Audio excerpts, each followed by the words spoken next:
지금은 카톡으로 대동단결된 메신저의 세계. 하지만 카카오가 등장하기 전 이 세계는 그야말로 춘추전국 시대였어. 전 세계 압도적인 윈도우 보급률을 자랑한 마이크로소프트가 1999년 MSN 메신저를 탄생시키면서 그 서막을 알렸어. 출시한 지 단 5년 만에 국내 이용자 수 700만 명을 달성하며 별다른 경쟁자 없이 손쉽게 메신저 왕좌에 오르게 됐어. MSN이 차지한 메신저 왕좌 자리. 그 자리를 빼앗기 위해 수많은 메신저들이 등장했는데 그 첫 번째 주자가 바로 드림이즈 진이야. MSN이 대학생과 회사원들의 최애 메신저였다면 진이는 10대들의 사랑을 받고 조금씩 틈을 키워나갔지. 쪽지로 간편하게 대화하면서 이런저런 파일들을 전송할 수 있어서 중국인들의 압도적인 사랑을 받고 하루 접속자 110만 명을 달성하기도 했어. 그렇지만 MSN의 벽이 너무 높았던 것일까? 만년 2위라는 말은 뗄래야 뗄 수 없는 비운의 꼬리표가 되고야 말았지. 2000년 탄생한 버디버디는 네이트온 MSN 메신저와 더불어 메신저 3대장으로 불렸어. 2008년 메신저 점유율 56.21%를 달성했는데 주이용자들이 모두 초중딩 학생들이었던 거야. 그 덕분인지 메신저 창에는 온갖 희한한 외계어들로 된 아이디들이 남발했지. 내가 꼭 주식회사가 된 듯한 주와 지금도 왜 붙였는지 알 수 없는 TM을 어느 아이디에나 따라다니는 단골 손님이었지. 버디버디에는 아이디를 몰라도 친구를 찾을 수 있는 친구 찾기 기능이 있었는데 그로 인해 청소년들 사이에서 오프라인 번개제 즉석 만남이 유행하기도 했어. 그런데 이런 기능들이 독이었을까? 버디버디는 각종 욕설과 음란 내용의 막장 채팅방들이 등장하면서 2012년 역사 속으로 사라지고 말았어. 인터넷 커뮤니티의 조상벽인 세이클럽 메신저 탑기가 2002년 탄생하면서 큰 사랑을 받기도 했어. 메신저 기능뿐만 아니라 동호회와 인터넷 방송 서비스가 연동되면서 놀거리가 가득했거든. 아바타로 자신을 표현할 수 있는 것 또한 탑기의 또 다른 매력이었어. 그 당시 유행에 민감한 청소년들이 부모님에게서 받은 용돈을 아바타 현질로 모두 탕진하며 세이클럽의 주 고객이 되었지. 20년이 지난 지금도 그때의 추억을 잊지 못하는 40, 50대 어르신들이 타키를 먹여 살리고 있다는 전설이 있어.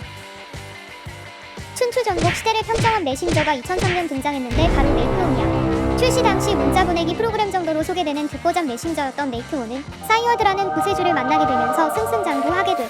열심히 파도를 타고 다니던 일촌들이 네이트온을 통해 대화를 나누면서 이른바 국민 메신저로 불리기 시작한 거지. 그렇게 2005년 국내 이용자 수 3천만 명을 찍으며 MSN을 2위 자리로 밀어내고 마침내 메신저 왕좌의 자리에 올랐어. 그 후 텔레그램이나 페이스북 메신저와 같은 일부 해외 메신저들이 국내 러시를 시작하기도 했지만 우리나라 특유의 국뽕 정신 때문일까? 네이트온 천하 시대는 8년이나 지속됐지. 하지만 평생 이어질 것 같던 네이트온 왕국도 스마트폰의 등장과 함께 변화된 모바일 환경에 적응하지 못하고 결국 왕의 자리에서 내려와야만 했어. 네이트온 왕국의 몰락과 함께 새로운 왕좌를 노리는 메신저가 등장하기 시작했는데 그 첫 주자가 바로 마이피플이야. 마이피플은 메신저 기능뿐만 아니라 인터넷이 되면 언제 어디서든 음성통화가 가능한 점을 이용해 메신저 왕좌의 자리를 노렸어. 그래서인지 당시 전화 안되는 전화기로 불린 아이팟 터치나 갤럭시 플레이어 유저들에겐 신의 선물과도 같았지.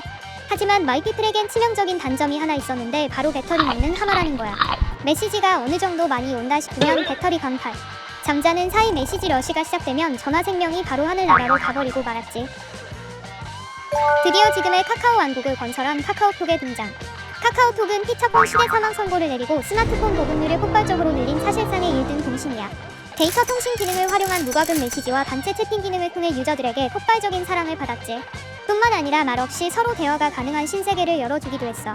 지금은 국내 이용자 수가 무려 4천만 명에 달할 정도인데 이쯤 되면 대한민국 노인층 빼고 모든 사람들이 이용한다고 봐도 되지 않을까. 그런데 카카오톡에게도 치명적인 부작용이 하나 있었는데 대한민국 직장인이라면 누구나 한 번쯤 경험해봤을 거야. 이건 너무한 거 아니냐고?